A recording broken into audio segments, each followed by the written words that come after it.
And the Eurozone's overall recovery is largely being driven by strength in the bloc's biggest economy, and that's Germany. But some question whether Germany's growth really benefits the rest of Europe or whether it comes at the expense of its nearest trading partners. CCTV's Jack Barton investigates. Throughout Germany's recent election, the Eurozone and its crisis was barely mentioned. One reason was most voters agree they're fed up with handing over money for bailouts. But economists say there was another equally important factor. The German economy has more or less decoupled from the rest of the Eurozone. While many other Eurozone countries remain in recession, Germany continues to record mild growth. Economic growth for this year and the next is expected to be driven primarily by an upswing in domestic consumption, as well as investment in construction. The problem is, those trends have not been accompanied by a marked increase in imports from elsewhere in the bloc.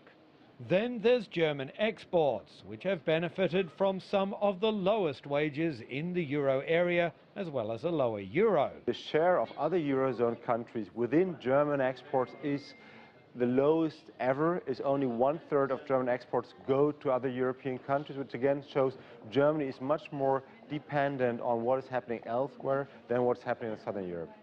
That leaves Germany exposed to the mood swings of the global economy rather than anchored to its traditional trading partners. If things go bad in the Eurozone, Germany has elsewhere to export.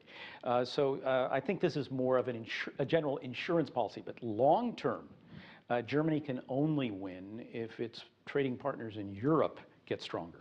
Some are getting stronger, while others are stabilizing, though some partners like Italy continue to economically deteriorate.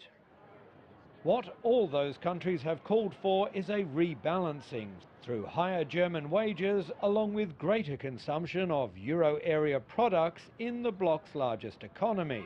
A wish list unlikely to be fulfilled anytime soon, as Germany continues to dabble with a Eurozone economic policy that is still well short of a divorce, but is starting to feel like a trial separation. Jack Barton, CCTV, Berlin.